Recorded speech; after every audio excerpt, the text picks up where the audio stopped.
तो क्या हाल है दोस्तों, यह इस सीरीज का तीसरा पार्ट है। अगर आपने पिछले पार्ट नहीं देखे हैं तो डिस्क्रिप्शन में जाकर जरूर देख लेना। पिछले एपिसोड में हमने देखा कि तय ने नाम को चेतावनी दी थी कि वो पहाड़ों में उससे बदला लेगा। तो अगली सुबह तय ने नाम को सबक सिखाने की योजना बनाई। उसने 1 घंटे से ज्यादा उसका इंतजार किया लेकिन वो नहीं आई। वो उसके मैसेज भी नहीं पा रही थी। तय जानता था कि उनमें झगड़ा हुआ था लेकिन ये चुप्पी कुछ ज्यादा ही लग रही थी। वो समझ नहीं पा रहा था कि वो इतनी गुस्सा क्यों है। ग्रुप चैट में सन नाम के एक लड़के ने अनाउंस किया कि उसने एक कॉन्टेस्ट जीता है और उसे इनाम में पैसे मिले हैं, इसलिए वो सबको पार्टी दे रहा है। उसने सबको बताया कि जो चाहे वो ऑर्डर कर सकते हैं और नाम ने भी चैट में जवाब दिया कि वो आएगी। फिर भी वो तय के मैसेज को इग्नोर करती रही। बाद में उस शाम पूरी क्लास ड्रिंक्स के लिए इकट्ठी हुई। तय ने खुद से कहा कि वो पहले बहुत गुस्सा था लेकिन चूंकि उसे विश के लिए नाम की जरूरत है इसलिए वो जरूरी होने पर मानी मांगने के लिए तैयार था। लेकिन शैदेई पहाड़ पर आई। उसने उसे पूरे दिन कैंपस में ढूंढा लेकिन उसने उसके कॉल का जवाब नहीं दिया। फिर भी मुफ्त डिनर के लिए वो एक बोल्ड और शानदार आउटफिट में आई। तय खुद को ये नोटिस करने से नहीं रोक पाया कि उसके शरीर के पहला आकर्षक दिखने के बाद से वो कितनी बदल गई है। जब उनकी नजरें मिली तो नामिम ने उसे बीच की उंगली दिखाई जिससे वो हैरान रह गया। उसने सोचा कि अगर वो इस तरह खेलना चाहती है तो ठीक है, उसके पास खोने के लिए कुछ नहीं है। निराश होकर तय ने खूब पीना शुरू कर दिया। मजी ने नोटिस किया और उसे इतनी जल्दी पीने से मना किया। उसने उसे खाना दिया और अपने हाथों से खिलाया भी। नाम ने ये दूर से देखा, उसका मूड खराब हो गया। उसने भी पीना शुरू कर दिया और कुछ लोगों ने जल्दी से उसके लिए ड्रिंक्स डालना शुरू कर दिया। उसने आने के लिए उसका गर्मजोशी से धन्यवाद दिया, ये कहते हुए कि अगर वो नहीं आती तो वो परेशान हो जाता। नाम ने विनम्रता से जवाब दिया कि वो इसे मिस नहीं करेगी। उसने खुद से कहा कि ये एक पार्टी होनी चाहिए और उसके पास मुंह लटकाने का कोई कारण नहीं है। उसने तय के बारे में भूलकर शाम का मना लेने का फैसला किया। 2 घंटे बाद माहौल ज्यादा भारी हो गया क्योंकि सभी ने ज्यादा पी ली। तय वॉशरूम जाने के लिए हुआ। मजी जल्दी से पीछे पीछे आई, ये कहते हुए कि वो भी उसके साथ चलेगी। रास्ते में तय ने उसे रोकने की कोशिश की, इस बात से चिंतित कि दूसरे लोग नोटिस कर सकते हैं, लेकिन उसने इसे झटक दिया, ये कहते हुए कि सभी को पहले से ही पता है कि वो कितने करीब है। उसने उसे बाद में अपने घर पर ड्रिंक जारी रखने के लिए भी इनवाइट किया। तय हिचकिचाया लेकिन आखिरकार मान गया। उसने उसे छेड़ा जब वो उसे पकड़े हुए थी जिससे वो शर्मिंदा हो गया। लेकिन तभी कुछ अप्रत्याशित हुआ। मूर्ति के जादू का टाइमर खत्म हो गया और चूंकि तय और नाम दोनों उस दिन प्रार्थना करने में विफल रहे थे इसलिए उनके शरीर अपने मूल रूप में वापस आने लगे। मची ने तय के निचले शरीर में अचानक बदलाव देखा और वो चौंक गई। तय भी घबरा गया और जल्दी से माफी मांग ली, बाद में समझाने का वादा करते हुए, और जल्दी से भाग गया। उसी समय नामिम की छाती अपने मूल रूप में वापस आ गई जिससे वो बहुत घबरा गई। उसे एहसास हुआ कि उसके कपड़े बहुत ज्यादा रिवीलिंग है और अगर किसी ने उसकी कमी देखी तो वो अपमानित होगी। डरी हुई वो भागने के लिए दौड़ी। एस ने नोटिस किया और उसके लिए टैक्सी बुलाने की पेशकश की, लेकिन वो और भी ज्यादा चिंतित हो गई, ये सोचकर कि हर कोई उस पर हंसेगा। तभी तय आया, अपनी शर्ट उतारी और उसे दे दी। उसने उसे विश्वास दिलाया कि किसी ने कुछ नहीं देखा और उसे उसके साथ जाने का आग्रह किया। जैसे ही वो बाहर निकले एस ने उन्हें रोका और कहा कि वो नाम को घर पर छोड़ना चाहता है, ये दावा करते हुए कि उसे कुछ तारी हवा की जरूरत है। लेकिन नाम तय के हाथ से चिपक गई और विनम्रता से एस को बताया कि इसकी जरूरत नहीं है। उसने समझाया कि वो और तय करीब हैं और वो ड्रिंक के बावजूद अपना ख्याल रख सकती है। फिर सोन को बहस करने का मौका दिए बिना वो तय के साथ भाग गई। पार्टी में मौजूद बाकी लोगों ने तुरंत फुसफुसाना शुरू कर दिया, ये सोचकर कि क्या उन दोनों के बीच कुछ चल रहा है। कुछ निराश महसूस कर रहा था। बाद में तय और नाम एक साथ पहाड़ की मूर्ति के पास गए। नाम ने पूछा कि क्या ये सिर्फ उसकी कल्पना है या मूर्ति सच में अलग दिख रही थी। तय ने सहमति जताते हुए कहा कि ये बदली हुई लग रही है, लगभग जैसे कि वो परेशान हो। तय ने सुझाव दिया कि उन्हें एक विश मांगनी चाहिए और देखना चाहिए कि क्या होता है। नाम सहमत हो गई, ये सोचते हुए कि उनके पास सच में कोई विकल्प नहीं है। दोनों एक साथ शाखा पर अगल बगल प्रार्थना करते हुए बैठ गए। जैसे ही वो करीब आए मूर्ति अचानक मुस्कुराई और उनके शरीर धीरे धीरे अपने पसंदीदा रूप में वापस आ गए। उनको राहत मिली और उनकी खुशी साफ झलक रही। नीलम इतनी भावुक हो गई कि उसने उसे गले लगा लिया, लेकिन अगले ही पल चुप्पी ने उनके बीच की हवा को थोड़ा अजीब बना दिया। मूर्ति भी अपने सामान्य रूप में वापस आ गई थी। तय ने मन ही मन सोचा कि यह अविश्वसनीय था। उसे अब तक एहसास नहीं हुआ था कि पूरी स्थिति कितनी अजीब और जादुई थी। नाम ने सहमति जताते हुए कहा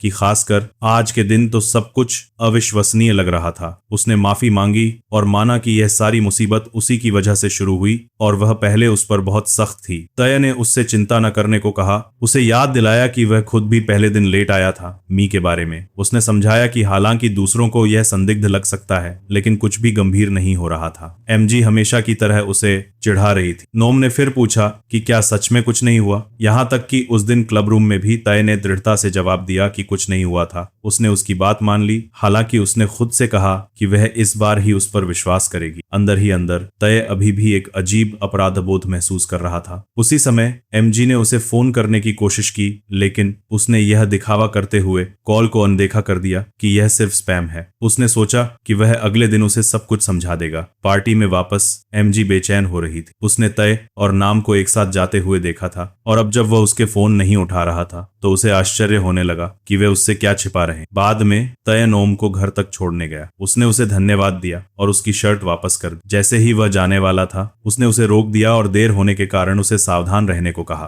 तय ने उसे गर्मजोशी से धन्यवाद दिया और सोचा कि क्या वह वास्तव में उसके बारे में चिंतित थी। नाम अलविदा कहते हुए मुस्कुराई, लेकिन अपने विचारों में उसने खुद को डांटा। उसने स्वीकार किया कि तय ने उसकी मदद की थी, लेकिन उसे लगा कि उसके प्रति दयालु होने की कोई जरूरत नहीं है। उसे डर था कि अगर वह दयालुता से बोलेगी तो वह उसकी भावनाओं को गलत समझ सकता है, इसलिए उसने इसे टाल दिया। मन ही मन उसे क्लोजर कहा और खुद से कहा कि बस घर जाओ और सो जाओ। उस रात तय ने एमजी को फिर से फोन किया, ये कहते हुए कि यह जरूरी है, और पहले उसके साथ नहीं होने के लिए माफी मांगी। उसने पूछा कि वह कहाँ है, और उसने जवाब दिया कि वह घर जा रहा है। एमजी ने उसे एक और ड्रिंक के लिए अपने घर आने के लिए आमंत्रित किया। तय ने कहा कि वह थक गया है, लेकिन उसने जोर दिया उस पर नोम के साथ कुछ करने का आरोप लगाया। उसने बताया कि कैसे हर कोई पहले से ही उन दोनों के बारे में बात कर रहा था, और यह कितना अजीब लग रहा था कि वे पार्टी से एक साथ गायब हो गए, भले ही वे पहले कभी इतने करीब नहीं थे। उसने मांग की कि वह उसके घर आए, यह कहते हुए कि उसे यह जानने की जरूरत है कि उसके और नोम के बीच क्या चल रहा है, और वह उससे इसे क्यों छिपाने की कोशिश कर रहा है। कुछ देर बाद तय आखिरकार उसके घर गया, साथ में कुछ ड्रिंक्स भी ले गया। जब वे पी रहे थे, एमजी ने सीधे तौर पर पूछा कि उसके और नोम के बीच वास्तव में क्या चल रहा है। तय हिचकिचाया क्योंकि वह नाम का रहस्य नहीं बताना चाहता था। एमजी ने उसकी चुप्पी देखी और उससे कहा कि अगर वह नहीं कहना चाहता है तो वह समझ जाएगी, लेकिन अगर वास्तव में उसके और नाम के बीच कुछ है तो उनका रिश्ता इस तरह जारी नहीं रह सकता। उसने यहाँ तक कहा कि उसे नाम के लिए दुख हो रहा है। तय ने आखिरकार समझाया कि गलतफहमी तब शुरू हुई जब नाम ने उन्हें क्लब रूम से एक साथ बाहर आते देखा। उसने सोचा कि तय और एमजी डेटिंग कर रहे हैं, और चूंकि उसे विश्वास था कि तय बॉयफ्रेंड मटेरियल नहीं है, इसलिए उसे डर था कि वह एमजी को चोट पहुंचा सकता है। लेकिन अंत में तय और नाम ने गलतफहमी को दूर कर दिया था। यह सुनकर एमजी ने पूछा कि तय ने नाम को वास्तव में क्या बताया था। तय ने जवाब दिया कि उसने उसे आश्वासन दिया था कि उसके और एमजी के बीच कभी कुछ नहीं होगा, और मी केवल मजाक कर रही थी। यह सुनने के बाद एमजी करीब झुक गई। उसने कहा कि भले ही ऐसा हो, फिर भी उसे पहले उसे छोड़ने के लिए दंडित करने की जरूरत है। इतना कहकर उसने उसे अपनी ओर खींचा और उन्होंने कुछ समय साथ बिताया। उस रात बाद में तय चुपचाप अपने कमरे में लौट आया। निकलने से पहले निंजी ने तय से वादा करवाया कि अगली बार वह पूरी रात उसके घर पर ही रहेगा। तय ने उसकी ओर देखा और सोचा कि वह उस पल में वास्तव में सुंदर दिख रही है। पहली बार उसने यहाँ तक सोचा कि क्या वह उसे एक महिला के रूप में देखने लगा है, लेकिन फिर उसने खुद को याद दिलाया कि वह शायद सिर्फ मजाक कर रही थी। इस सोच के साथ वो अपने कमरे में वापस चला गया, लेट गया और जल्दी ही सो गया। वो अलार्म लगाना चाहता था क्योंकि अगले दिन बेक के साथ उसका लंच था, लेकिन इससे पहले कि वो कुछ कर पाता, नींद ने उसे घेर लिया। अगली सुबह बेकटे के घर पहुंची और घंटी बजाई। जब कोई जवाब नहीं मिला तो उसे चिंता होने लगी। वो सोचने लगी कि क्या वो लंच का प्लान भूल गया था। उसने उस दिन के लिए खास तौर पर कपड़े पहने थे, एक गर्लिश ड्रेस, यहाँ तक कि मेकअप करने के लिए भी जल्दी उठ गई थी। वो मुश्किल से ही सो पाई थी और अब निराशा से भर गई थी। तभी उसने देखा कि दरवाजा थोड़ा खुला हुआ है। बेक हिचकिचाई, लेकिन फिर उसने अंदर जाने का फैसला किया। उसने सोचा कि ठीक है, क्योंकि उसके जूते दरवाजे के पास थे, जिसका मतलब था कि वो घर पर है। इस चिंता में कि कहीं कुछ हो तो नहीं गया, उसने चुपके से अंदर जाने का फैसला किया, जैसे कोई बच्चा किसी को सरप्राइज देने की कोशिश कर रहा हो। जब वो उसके कमरे में पहुंची तो उसने देखा कि टे अभी भी सो रहा है, लेकिन जो बात उसे चौंका गई वो ये थी कि उसके शरीर का निचला हिस्सा खुला हुआ था। जिज्ञासा ने उसे वश में कर लिया। उसे अपनी दोस्तों की वो सारी बातें याद आ गईं जो उन्होंने एक आदमी के साथ ऐसी स्थिति को संभालने के बारे में की थी। उसने सुनी हुई टिप्स को फॉलो करते हुए वो करीब झुकी और अपनी दोस्त के निर्देशों का पालन किया जबकि टे गहरी नींद में था। लेकिन तभी टे का फोन अचानक बजा। बेक की माँ उसे फोन कर रही थी। टे जल्दी से उठ गया। उसे लंच के प्लान के बारे में याद आया। उसने कॉल का जवाब दिया और ज्यादा सोने के लिए माफी मांगी। बेक की माँ ने मान लिया कि वो देर रात तक पी रहा होगा और पूछा कि क्या उसने बेक को देखा है। टे ने जवाब दिया कि उसने नहीं देखा, ये कहते हुए कि सोते समय उसे घंटी नहीं सुनाई दी होगी। इस बीच बेक हड़बड़ी में उसके कमरे से बाहर निकल गई और जल्दी से घर वापस चली गई। जब वो पहुंची तो उसकी माँ ने पूछा कि उसे इतना पसीना क्यों आ रहा है। बेक ने झूठ बोला, ये कहते हुए कि वो सिर्फ एक्सरसाइज के लिए सीढ़ियां चढ़कर आई है। उसकी माँ ने बताया कि टे पहले नहीं आ सका क्योंकि वो शायद कॉलेज लाइफ में बिजी था, देर रात तक जाग रहा था और मजे कर रहा था। उसने बेक को छेड़ा, ये कहते हुए कि अगर उसे बॉयफ्रेंड चाहिए तो उसे भी कॉलेज जाना चाहिए। फिर उसकी माँ ने समझाया कि उसे एक अंतिम संस्कार में जाना है और शायद वो रात वहीं रुकेगी। उसने बेक से कहा कि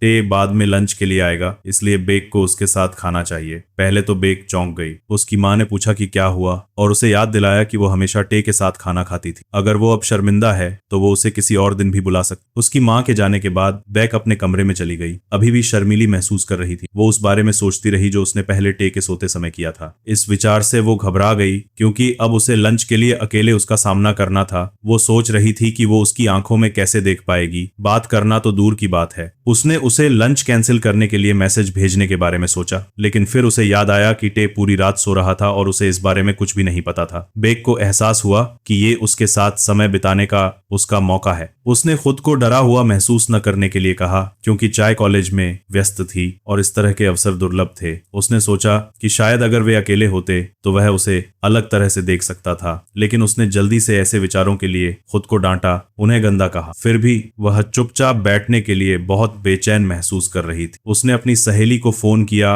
और सलाह मांगी। उसकी सहेली हंसी और कहा कि वह बेक को यह सिखाएगी कि कैसे व्यवहार करना है क्योंकि यह उसकी पहली उचित तारीख। कुछ समय बाद वे बेक के घर पहुंचे। अभी भी सोच रहे थे कि उसकी माँ वहां होगी। उसे बेक को अकेले दरवाजा खोलते हुए देखकर आश्चर्य हुआ, असामान्य कपड़ों में जो थोड़े अनुचित लग रहे थे। पहले तो उसने इसे खारिज कर दिया, यह मानकर कि उसकी माँ अंदर है, लेकिन जब उसे पता चला कि वे अकेले हैं तो वह असहज महसूस करने लगा। बेक ने उसकी हिचकिचाहट को देखा और उससे कहा कि अगर वह असहज है तो वह जा सकता है और किसी और समय वापस आ सकता है। लेकिन उसने यह भी कहा कि चूंकि उन्हें मिले हुए इतना समय हो गया है इसलिए साथ में खाना अच्छा रहेगा। तय ने हालांकि अभी भी उसके कपड़ों से विचलित होकर हल्की मुस्कान दी और सहमत हो गया। तो क्या आपको लगता है कि वे करीब आएंगे और इस टाइम का फायदा उठाएंगे कि कोई भी घर पर नहीं है? एक दूसरे को बेहतर तरीके से जानने के लिए अच्छा रहेगा या नहीं? पार्ट 4 के लिए बने रहें।